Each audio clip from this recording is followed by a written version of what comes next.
Oh, man, I needed that. I feel like a new man. You okay? You need another drink or anything?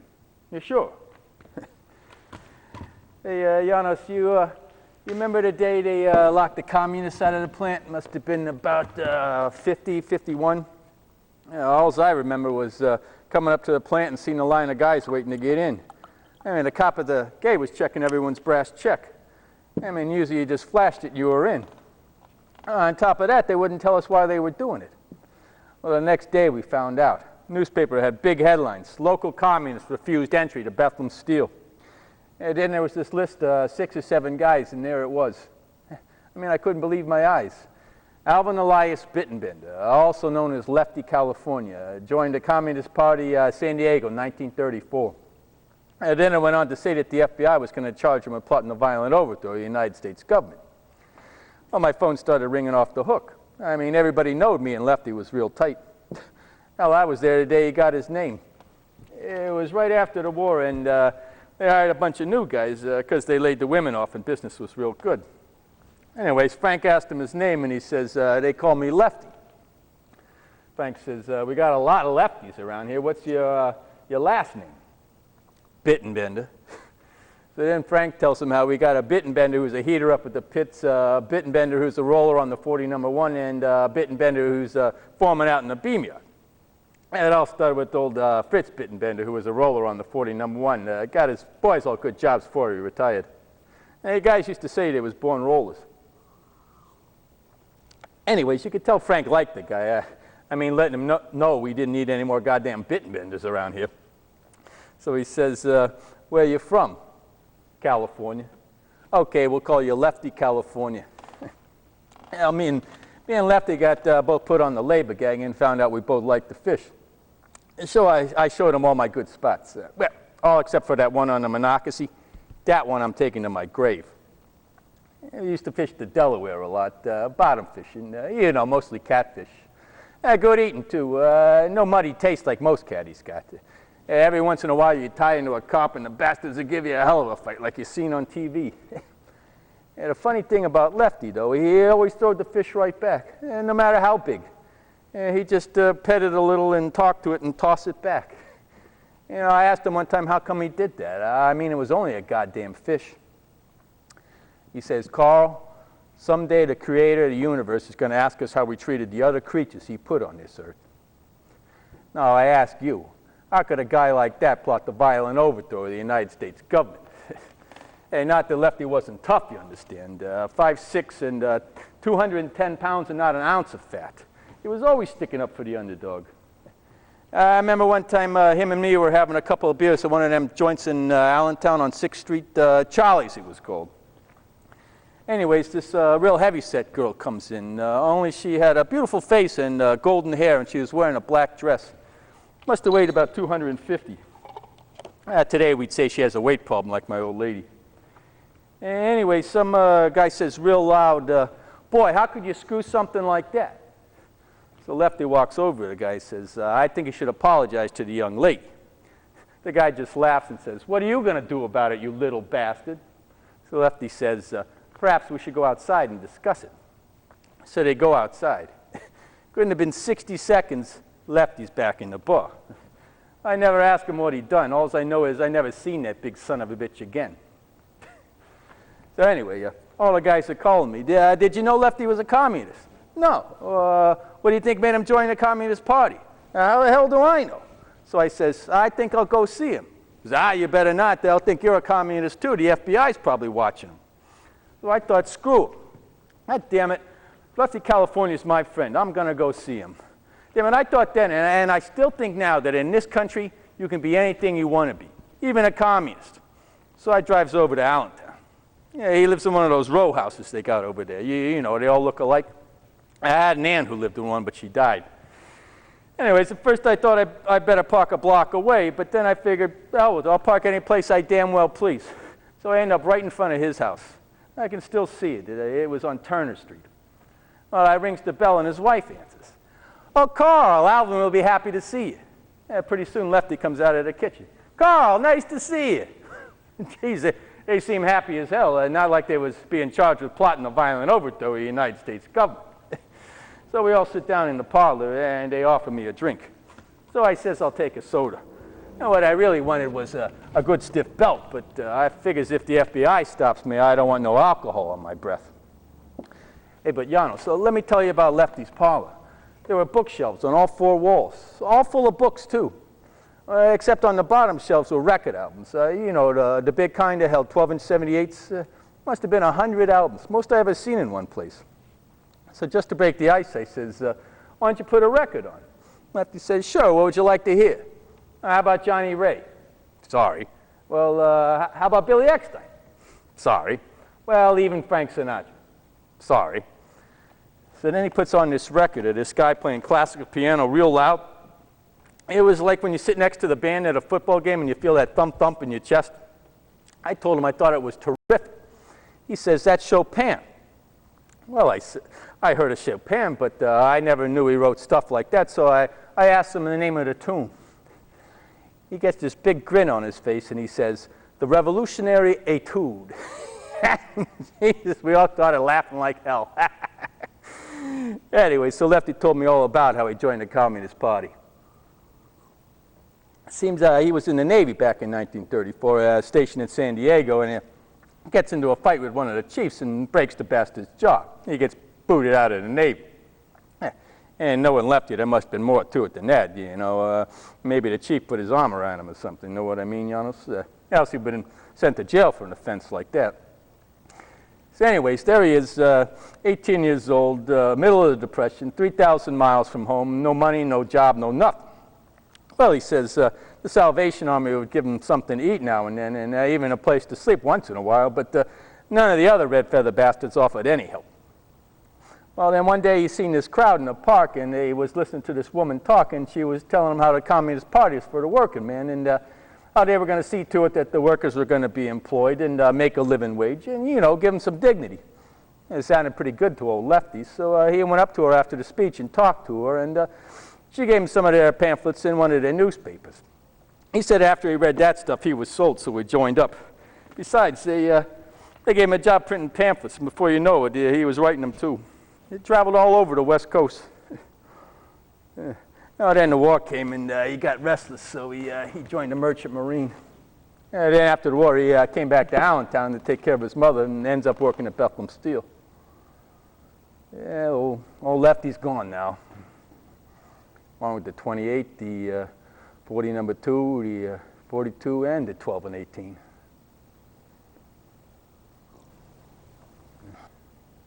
Anyways, a couple of weeks went by, and they told all the communists they could come back to work. So let's see, we had a short strike in 54, a couple of wildcat strikes in 56 when they were setting a new rate on the 40 number 1 and the 32. And we always let the heaters stay in so we wouldn't cause any damage. I had a big one come in 1959. Lasted 110 days. I was never sure on what the hell we went out for, but it was in the summertime, so I took the wife and kids on a trip around the country. Bought a new Chevrolet. I got married late, so the kids were only about 5 or 6. Had a hell of a good time. Yeah, like Dinah Shaw used to sing, see the USA in your Chevrolet. Anyways, 1959 was the last strike. After that, we got 5 weeks vacation plus an extra 13 weeks every 5 years. Had the best benefits in the country. On a 28, we didn't have too many union problems with the company. I mean, nothing like the 32 and the 40 number 1. They was always fighting about the rate or something. But the worst was the beam guard. Them guys in management were always at each other's throats. You see, the 28 had some real good shop stewards. They were smart and really knew how to negotiate. Supervision treated them with respect. The best one we had was old Lefty, California. Hey, Janos, you recall when the Peace Rate Department decided to pay us by minutes instead of tonnage? Well, no one knew what the hell was going on. Lefty said that in the first meeting they had, that even Big Jack admitted he didn't understand it. What it come down to was the faster you worked, the more you got paid. We didn't want no speed up. Well, Lefty takes the thing home. It was 2 inches thick. A couple days later, we have a meeting in the roller shanty, and Lefty tells Frank that he thought it was fair and we should give the new rate a shot. Frank says, okay, we'll try it. If we think we're getting screwed, we can always go out. But sure enough, we made more money under the new rate. Left and negotiated some changes on some of the small sections, and we made even more. Well, we done better because we weren't so militant. You don't have to get pissed off every time someone steps on your toe. Ah, jeez, I almost forgot about these things up here. Hey, Janos, let me tell you a story about Vinny. One time, a couple of years after the war, a long weekend happened to fall on the 4th of July. So me and Vinny decides to go up to New York City. I was driving that 42 Buick, straight 8, fast as hell. It looked just like a 46, only the grill was a little different. Damn good car. I kept it till 1953. And then one night I blew the engine out driving up to the coal regions. Anyways, we were about 30 miles out of Bethlehem going about 60. Them days the speed limit was 50 and the road was 2-lane. This big Cadillac filled with a bunch of hoods passes us like we're standing still. And then for no good reason, the bastard slows down to about 40. Well, I hung in there for about 5 minutes, and then I figured, screw it, I'm going to pass. So me and Vinny go flying by and give the goons the finger. Well, I'm no sooner I'm going 60, 65, 80, 85, 90, they're right on my ass. Vinny says, you better shake these guys, they're liable to shoot us. 90, 95, 100. Right in the middle of this long hill, and I spot this Plymouth in front of us going about 35. And coming down the other way is this gasoline truck. I can still see it. It was painted green. Well, that figures if I really step on it, I can pass that Plymouth and get back in before I get nailed by the gasoline truck. So I floored that Buick and whip around the Plymouth. You should have seen the look on that truck driver's face when he seen me coming right at him. Anyways, we made it, and that was the last we seen of the hoods. So we get down to New York, park the car near Times Square, and get out, start walking around. I stopped at some joints, had some drinks, tried to pick up some girls, but all we could find was a couple of $20 whores. Anyways, it's getting late, so me and Vinny decides we better get some rest, because the next day is the 4th of July. Vinny finds this flop house where we got a bed for $2 a piece.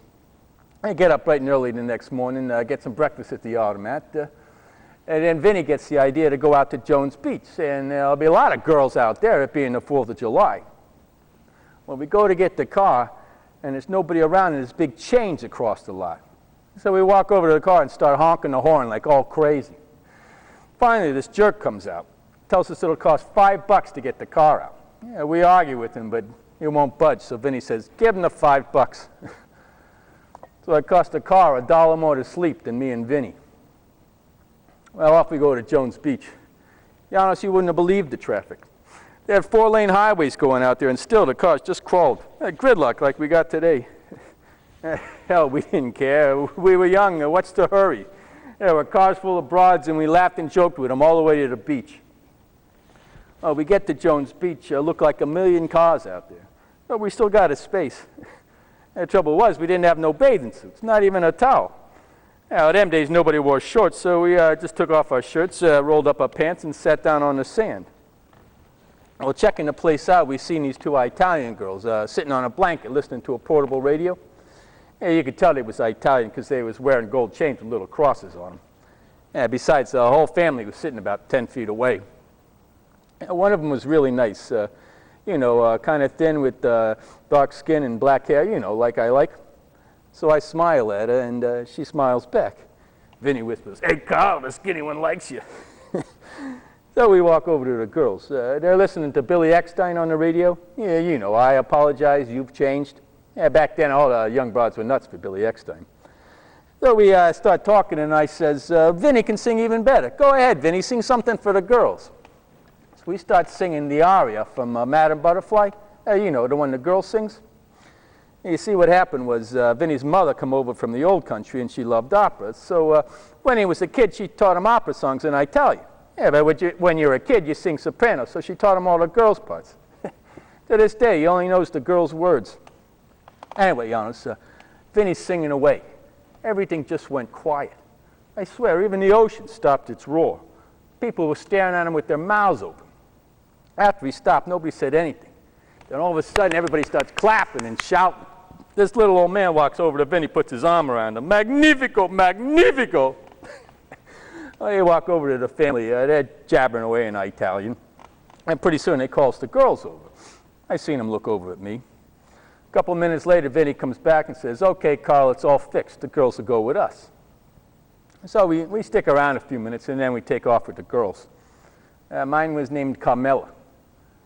Well, when we get to the car, both girls jump in the back seat, so I knew right away we weren't going to score. "Where you just want to go?" "Let's go to the forge." "Oh, what's that, a gin mill?" "Yeah, we'll show you the way." So we drive for about an hour. We come to this place, a bunch of warehouses, stuff like that. Today we call it light industrial. We come to this one-lane alley, and Carmela says, "Drive down there to your right." Well, I get about 3/4 of the way down, and this 36 Chevy comes flying around the corner right at us. I figures he'll see us and back up and let us through, but he just keeps coming. Then he says, "Fuck him, Carl." When he said that, I really knew we weren't going to score. Anyways, the guy keeps coming, real slow now. It was one of them Chevys with knee action. I could see them big shocks under his bumper. Pretty soon our bumpers touch. We both step on the gas at the same time, wheels spinning like crazies, black smoke everywhere. I could feel my bumper slide over the top of his and hear the sound of the cast iron in his grill breaking up. I must have pushed that bastard 50 feet straight back to the parking lot. He jumps out of the car screaming, "You broke on my grill, you son of a bitch!" So we just ignored him and walk into the joint. Well, we no sooner get through the door when some guy yells, "Yo, Carmela!" And the girls take off and leave us standing there like a couple of jerks. So I says to Vinny, "Hey, we better get the hell out of here. Them guys are liable to slash my tires." So back we go to Bethlehem.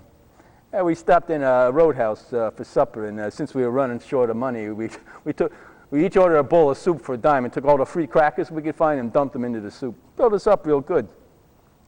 Oh, then when we got near Easton, Vinny says, "How much money you got, Carl?" I says, "None. We're lucky we got enough gas." "Well," he says, "I got 40 cents. We'll take the free bridge, and we'll have enough money for 2 beers apiece." So we stopped off at one of them joints in Canal Street, and each had a couple of snorts. Then I drove Vinny over to his house so he could pick up some more money. Well, then, let's see, around midnight, we headed over to Allentown, ended up on 6th Street. Where else? Anyways, we closed down the joints about 2 a.m. and walk over to the diner. Well, we get this beautiful waitress, beautiful blonde, looked like Jean Harlow. So right away, Vinny says, "Hey, what time you got off?" 5:30, she says, and just turns around and walks away. Well, you know Vinny. Vinny was just one of them guys that women like. Pretty soon she comes back. "We're having a slow night. Boss says I can have off in half an hour." Vinny just smiles and says, "Okay." Well, then after she leaves, I says to Vinny, says, "Hey, I got to take the car. The last trolley for Bethlehem left 2 hours ago." Vinny just smiles and tells me, "He'll be okay." So anyways, back I go to work 3 to 11. No Vinny. Couple days go by, still no Vinny. Then one afternoon, Big Jack comes up to me and says, "Hey, where's your pal Vinny?" I says, "I don't know, I guess he's sick." "He ain't sick. We called his home and even his mother doesn't know where he is." "Well, maybe he's in a hospital someplace." "Listen, Carl, you tell Loverboy that the next time he gets sick, call in here and report off." "Okay, Jack, I'll do that." "Tell him we're running a rolling mill, not a kindergarten." Anyways, later that night, after the big bosses all left, Billy calls me over to the office. He's got a fistful of discipline reports and hands them to me. Vincenzo Riccardi, no report, no report, no report, on and on. He says they got enough of these to fire him. Even the union won't be able to save him. So anyways, when Vinny come back, we sat down and had a real long talk. And he straightened out. Last I heard, he was a roller on the 40 number 1. Hey, Alice, you remember how everybody played the numbers? You ever hit the number? Yeah, me neither. I played the damn thing for 20 years and never won. Yeah, of course, I never played more than a nickel or a dime. The last couple of numbers on the treasury balance once, but I only won a few bucks. Geez, you remember when that guy up at the beam yard hit for $20? Yeah, I won 9 grand. Went out and bought himself a new caddy. Yeah, in them days, he had a lot of change left over. I didn't know what else to do with it, so he lent it to his friends. I heard one guy up at the Lehigh plant hit for about 4 grand, but that's about it. Well, you know, we got gambling down in Florida, too. Bingo. You see that Seminole Indians have bingo on their reservations. Thousands of people play it. Hell, I went once with the old lady. I didn't like it, though. You know, the old lady plays 10 cards at once. All I did was get confused. The Indians like it, though. They're making millions. Hey, speaking of Indians, Janos, you recall when we had the Indians on the 28th? Nah, they weren't American Indians. They were Indians from India. Well, see, the government brought them over here so they could learn the steel business and go back to India and start a steel mill and export to the United States and then put us out of business. At least that's what most of the guys thought. So we decided we weren't going to tell them a damn thing. Better still, we teach them all the wrong stuff. What surprised me was that they could speak such good English, and they seemed like decent guys, just trying to make a living. Anyways, pretty soon we started giving them the right scoop. Yeah, I guess because us Americans are such soft guys. Anyways, one day I was reading the paper, and I read where a company vice president's wife had those guys to tea. I mean, can you believe it, Janos? Had them to tea? I mean, you and I are down there busting our ass earning her husband's salary, and she has those guys to tea. Well, anyway, there was this one little guy always hanging over my shoulder. I used to give him half my Mounds bar. So I says to this guy, I hear Mrs. What's-her-name had you guys to tea. So he says, yes, it was very nice. Well, I says, she never had me or any of my buddies to tea. So he says, but you live in a democracy. I says, not that kind of democracy. Hey, honest, you ever go to a tea? Well, I did once. See, there was this lady at a church who gave a tea for all the volunteers. So me and the wife was a volunteer. We got invited to the tea. Well, what they do is they got this long table, and there's an old lady sitting at each end. You go up to her, and she asks you what you want, tea or coffee. Well, the whole table's full of cakes and cookies and sandwiches and anything you can think of. You just go up and take all you want. And hey, Janos, there's all these young broads standing around, and when they drinks the tea, they sticks out their little finger. Everybody stands around talking, so what the hell? I go up to one of these chicks with a little finger sticking up and introduce myself. And she says, oh, you're Emma's husband. And well, come to find out, Janos, it's Johnny Cinco's daughter. I got to admit, I had a hell of a time. Hey, if you ever get invited to a tea, don't miss it, huh?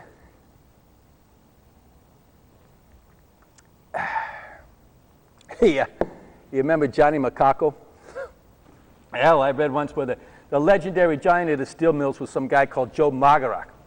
Or maybe a U.S. Steel or whatever, but you and I know that Bethlehem Steel, the king, was Johnny Macaco. And we get a new guy, I say the mill be down mechanical, the roller would tell him, you better go get Johnny Macaco. So he'd say, where's he at? And somebody'd say, last I heard he was up at the beam yard. Up he'd go to the beam yard. No, he ain't here, try the pits. Down he'd go to the pits. He ain't here, I heard he was working with the bull gang over at the 48. On and on. Finally somebody just take pity on him and tell him to tell Frank that Johnny Macaco was off sick. Sometimes the foreman would raise hell on account of safety. Sending a new guy around to places he didn't know nothing about. I guess we were kind of tough on the new guys. I mean, joking around and stuff. Hey, remember Jack Rabbit? Yeah, Jack Rabbit and Dresco worked up at the pits. Hey, I bet you don't know how he got his name. Nah, it didn't have nothing to do with him being fast. He got the name from a car he used to drive. He told me himself, his old man gave it to him back in the 20s, a jackrabbit. Honest to God, it was called a jackrabbit. Well, Jackrabbit, he used to do this double talk. Whenever he saw a new man, he'd start in, and you could tell the guy couldn't understand what the hell he was saying, but he'd nod his head like he understood, and we'd all be standing around biting our tongues so we wouldn't laugh and give it away. That old Jackrabbit, he didn't give a damn who he did it to. One time, this bunch of big shots came through the pits, with their shirts and their suits and their ties and their shiny yellow hats. Jackrabbit starts in on them. Well, Louis Sinkowitz was up in the crane, and he told me he laughed so hard he damn near fell out of the cab. Oh, man, the stuff we used to pull when we had big shots coming through, huh? Yeah, like bridging the crane fast as hell and slamming on the brakes when you're just over the top of them. All that dirty oil and crap would come flying down. You never could wash that stuff out of a white shirt. I guess that's why they call guys like us blue collar. We used to wonder what the hell they really did. Yeah, I know. A lot of guys say, a bunch of cake eaters from the north side, who needs them? Well, Janos, we need guys like that. You see, they're all college men from these big colleges like Harvard and Yale. Hey, you go to Lehigh, you might get to be a superintendent, but for the big jobs in the main office, you got to go to the big schools. Yeah, I'll tell you how it works. Let's say, suppose Bethlehem Steel wants to build a new mill that costs $200 million. Well, it's not like when you and I once alone, where you go to the bank and they ask you what you got for collateral. Could be your house or your car. You buy your furniture on time, and the furniture's the collateral. You don't make your car payments, they take your car back. Bethlehem Steel doesn't have any collateral. I mean, what are they going to do, put up the 28-inch mill? So that's where these guys come in. Yeah, they call it the old boy network. I'll see the Bethlehem guy, he calls up his old college buddy. He's vice president of some big New York bank, and they bat the breeze for a while. And then he says something like, look, Charlie, Bethlehem Steel like to loan $200 million. So Charlie says, fine, why don't you come up this weekend and we'll go duck hunting and talk about it. So the weekend comes, they drive out to some private hunting club with 1,000 acres, right in the middle of Long Island. Go out to the duck blind at 3 in the morning and crack open a bottle of wild turkey. Yeah, you know, just like we did duck hunting on Dom's porch that time. Now you see this banker, see, he wants something too. I mean, for arranging a loan. It could be business, could be personal. Let's say Charlie's got this daughter, 25 years old, not married, okay to look at, but, you know, one of these broads just sits around the house playing the piano, writing poetry, don't like to go to football games or hunting or fishing. You know, not many guys going to take her out. Well, see, Charlie knows the Bethlehem guy's got a son. Went to some highfalutin school, sells insurance or something, looks good and has good manners. So he says something like, how's your son? You know, and then he says, we're having a party out at the Cape this weekend. That's Cape Cod. All them rich Harvard guys got a cottage out there. Why don't you bring the kid and come over? Well, the Bethlehem guy, he's not dumb. He knows all these big bankers make about $1 million a year. So he goes home and he tells the kid, and they go out to Cape Cod. Kid takes the guy's daughter for a ride in the sailboat. Bingo, bango, we got a romance. And so you see, Giannis, the banker gets his daughter married off, and Bethlehem Steel gets its $200 million. Now, don't laugh, goddammit, I'm serious. That's the way it works. Just like in the plant. Each department depends on the other. The 28 needs the bloomer needs the pits needs the stripper needs the mold yard needs the open hearth needs the blast furnace, and the blast furnace needs the coke works. And guys like you and me, well, we need the cake eaters, because they goddamn well need us too. Gotta admit, I'm still mad at them for shutting down the 28. Wasn't a damn thing wrong with that old mill, except for maybe blocking a hotbed on a 5x4.5 bulb angle. I still say you can't beat a steam engine for running a roller mill. Just like everything else. Something goes out of style and everybody wants the newest thing. And when they shut down the 28, they put in this new mill called the combination mill. All electric and computerized with a bunch of fancy dudes in white coats up in air-conditioned pulpits running the goddamn thing. You see what happens, Janos, is these big corporations like General Electric, they got these slick salesmen. They fly into town, rent a big Cadillac, and call in some purchasing guy in the main office. Well, now this purchasing guy, he's never even seen the inside of a roller mill. So old Slick says, hey, you guys ought to buy a new mill to replace the 28. Running a mill with steam is old-fashioned. So the purchasing guy says, oh, we never get no complaints about the 28, except blocking the hotbed on 5x4.5 bulb angle. So then the salesman says, yeah, but U.S. Steel bought one with an electric motor. You want to keep up with them, don't you? So anyways, he says, why don't you have dinner with me tonight and talk about it? Bring the missus along. So they go out to some private club, you know, like the Moose or the Redmond, only much fancier. It costs maybe $50, maybe $100 for dinner. So anyways, the next day, the purchasing guy writes his boss a letter saying how Bethlehem Steel ought to buy a new mill to replace the 28 because it's 75 years old and ain't no good no more. So then his boss writes his boss a letter, and this goes on for like 6 months until finally the chairman gets a letter. The chairman calls a meeting of the board of directors, and most of these guys never seen the inside of a rolling mill either. The chairman says, maybe we ought to buy a new mill to replace the 28, drive it with electric instead of steam. Well, these directors, see, they don't know what the hell's going on. They say, well, what do you think? So the chairman says, well, we never get any complaints about the 28, except blocking the hotbed on 5x4.5 bulb angle. But then he says, but I hear U.S. Steel's buying a new one with an electric motor. So then he takes a vote, and the new mill wins. So you see, Janos, that's how come guys like me and you, we lost our jobs.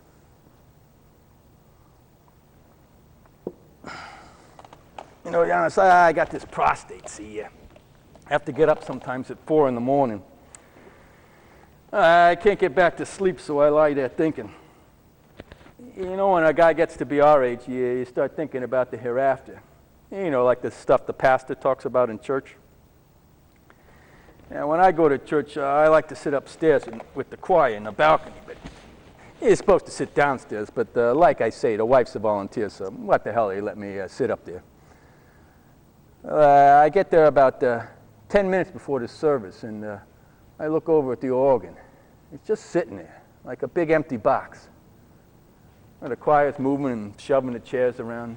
After a few minutes, they settle down. Then there's this silence. Then about 2 minutes before the service, this little old man comes in wearing a gray suit and a gray hat and scarf. And he's got this roll of paper stuffed between his upper arm and his body. He hangs up his hat and scarf, and he walks over to the organ. Not a sound. He lurches around on the bench, pushes some buttons, pulls out a bunch of knobs, raises his arms, and sort of pushes his hands out of his sleeves, you know, like a turtle coming out of a shell. All of a sudden, there's this music. Hits you in the gut, swirls around your head. God, Janos, the air is so thick with music, I swear you could step off that choir loft and just float like a feather. You see what I mean, Janos? It's like the 28, say, on a Monday day turn in January. It's just sitting there. Ice forming on the rolls from the leaks in the cooling hoses. Steam seeping out of the engine. You get there to work 3 to 11. Most everybody stands around talking, drinking coffee.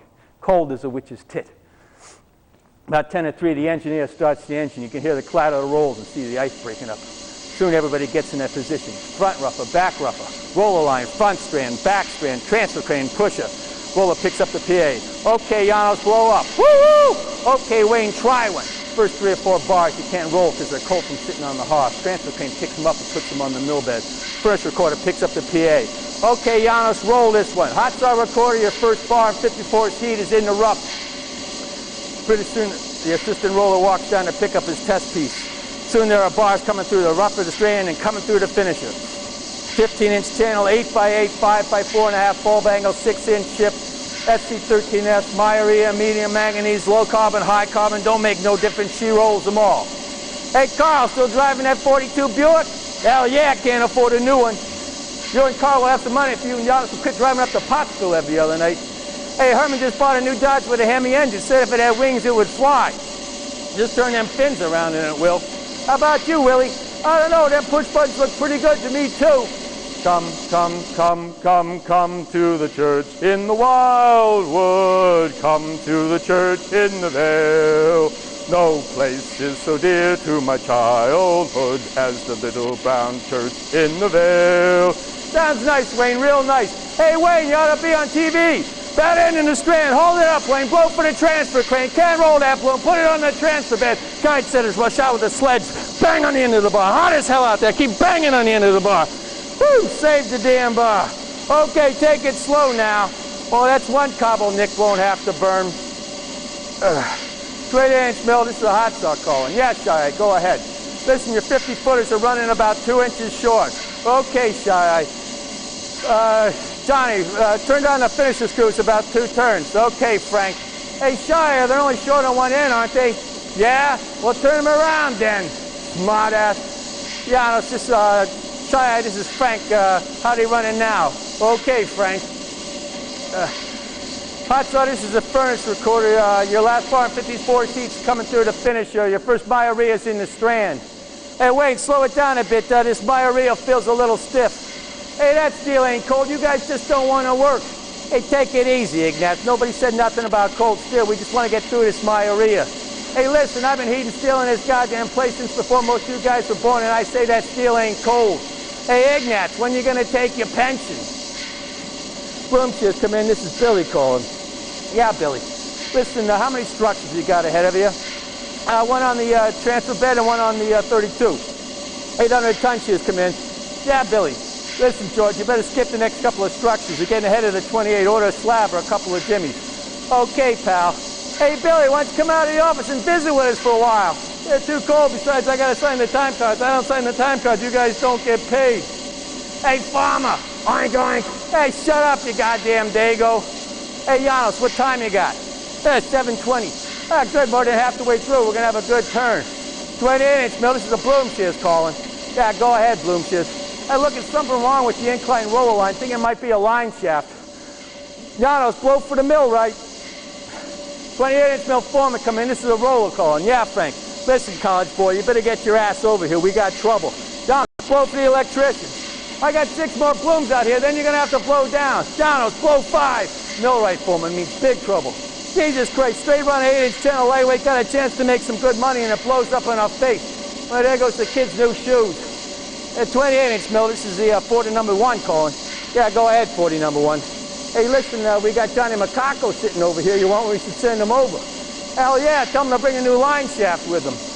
Janos, this is Frank. It's only a jam gear on one of the rollers, but Millwright's going to burn it off, and we should be able to keep going. Should be back up in about 15 minutes.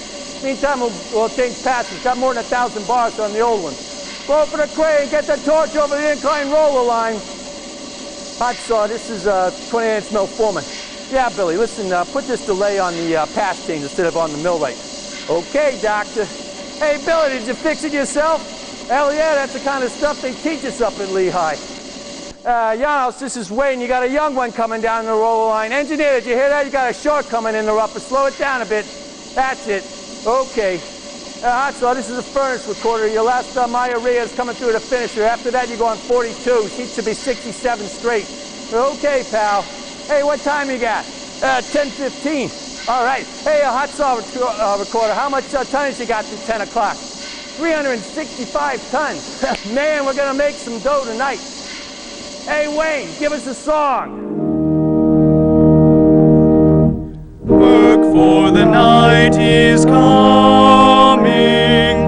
Work through the morning hours. Work while the dew is sparkling. Work mid springing flowers. Work while the day grows brighter under the glowing sun.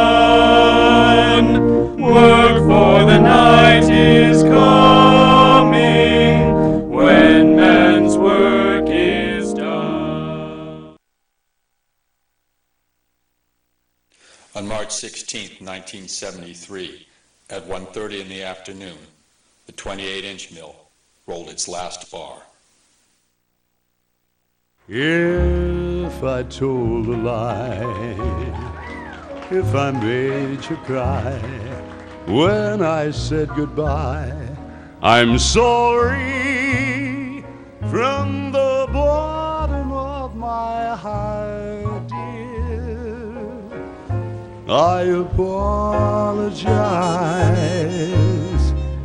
if I've caused you pain. I know I am to blame. Must have been insane. Believe me, from the bottom of my heart, dear, I apologize. I realize I've been unfair to you. Please let me make amends. Don't say that you forgot the love we knew.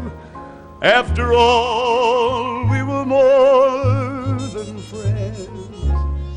Give me back your glance.